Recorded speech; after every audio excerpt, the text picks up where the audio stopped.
नमस्कार मंडळी. कधी विचार केलाय का की ज्ञान आणि भक्ती हे दोन मार्ग जेव्हा एकत्र येतात तेव्हा काय घडत असेल? आज आपण अशाच एका अद्भुत मैत्रीची गोष्ट ऐकणार आहोत जिने महाराष्ट्राच्या संत परंपरेला एक नवी दिशा दिली. ही गोष्ट आहे माऊली ज्ञानेश्वर आणि भक्त शिरोमणी नामदेव यांच्या पंढरपुरातल्या पहिल्या भेटीची. चला तर मग सुरू करूया. तर बघा, आपल्या कथेची ही दोन मुख्य पात्र म्हणजे एकदम दोन वेगळ्या टोकांसारखी होती.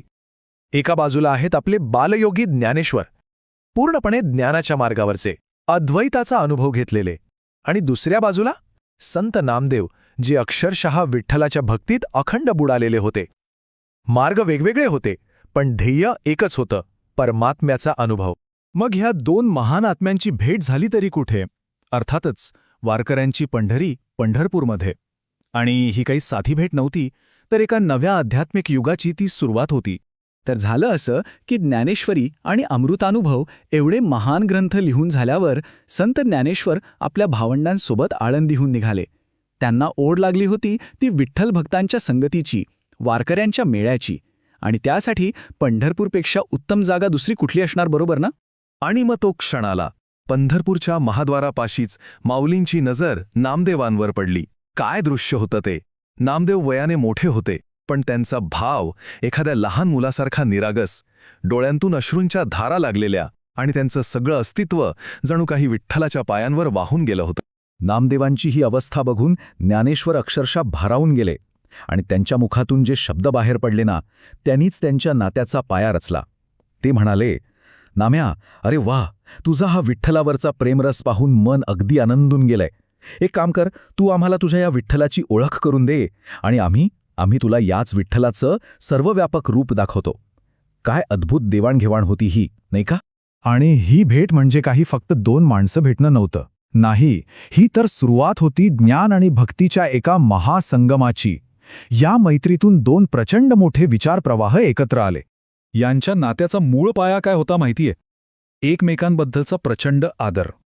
ज्ञानेश्वरांना नामदेवांमध्ये भक्तीचा एक मूर्तिमंत आदर्श दिसायचा, तर नामदेवांना ज्ञानेश्वरांमध्ये जणू काही ज्ञानाचा अवतारच भेटला होता. दोघांनीही एकमेकांच्या मार्गाला कधीच कमी लेखले नाही, उलट त्याचा पूर्ण सन्मान केला. आणि हीच तर खऱ्या संतांची ओळख असते, नाही का? बघा ना, दोघांपैकी कोणीच कधी स्वतःला श्रेष्ठ नाही म्हटलं. उलट प्रत्येकजण म्हणायचा, ते मोठे आहेत. ह्याच निरपेक्ष आदराने त्यांची मैत्री आणखी घट्ट, आणखी खोल होत गेली. या मैत्रीतून फक्त विचारांची देवाणघेवाण झाली नाही, तर एका खूप मोठ्या प्रवासाला दिशा मिळाली, आणि तो होता भारत भ्रमंतीचा संकल्प. ज्ञानेश्वरांनी नामदेवांना एक खूप मोठी दृष्टी दिली. ते म्हणाले, नाम्या, फक्त पंढरपुरातच अडकून नको राहूस. अरे, अख्खा भारत फेर, तिथल्या पवित्र स्थळांना भेट दे, वेगवेगळ्या संतांना भेट, त्यांच्या उपासना पद्धती समजून घे. यातून तुला खूप काही नवीन शिकायला मिळेल. पण नामदेवांसमोर एक मोठी भावनिक अडचण उभी राहिली. त्यांचा सगळा जीव तो विठ्ठलाच्या त्या मूर्तीत अडकला होता. त्यांची पहिली प्रतिक्रिया काय होती? छे, माझ्या विठ्ठोबाला सोडून मी कुठेही जाणार नाही, मला हे सहनच होणार नाही. आणि इथे येतो या कथेचा आणि त्यांच्या नात्याचा सर्वात महत्त्वाचा क्षण. ज्ञानेश्वरांनी त्यांना इतक्या शांतपणे, इतक्या प्रेमाने समजवलं. ते म्हणाले, अरे वेड्या, तू जिथे जाशील तिथे तुझा विठ्ठल तुझ्यासोबतच असणार आहे. तो काही फक्त या मूर्तीपुरता मर्यादित नाहीये. गरज आहे ती फक्त या मूर्तीच्या चौकटीतून बाहेर पडून त्याला सगळीकडे बघण्याची. वाव! म्हणजे बघा, सगुण भक्तीला थेट निर्गुणाच्या ज्ञानाची जोड दिली त्यांनी. तर ही होती संत ज्ञानेश्वर आणि संत नामदेव यांच्या पंढरपुरातल्या त्या पहिल्या ऐतिहासिक भेटीची कथा. एक अशी भेट जिथे एका दिव्य मैत्रीचा पाया रचला गेला, आणि याच मैत्रीने पुढे जाऊन अख्ख्या भारतावर आपला ठसा उमटवला. पण मग ह्या भेटीनंतर पुढे काय झालं? या दोघांनी एकत्र प्रवास केला का? आणि केला असेल तर त्या प्रवासात नामदेवांच्या दृष्टीत काय बदल झाला?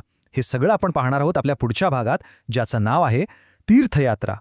जर तुम्हाला ही गोष्ट ऐकून छान वाटलं असेल, काहीतरी नवीन कळालं असेल, तर आमच्या या प्रयत्नांना नक्की पाठिंबा द्या. या कथेला लाईक करा, आपल्या मित्रमैत्रिणींसोबत शेअर करा, आणि हो, चॅनलला सबस्क्राईब करायला अजिबात विसरू नका. खूप खूप धन्यवाद.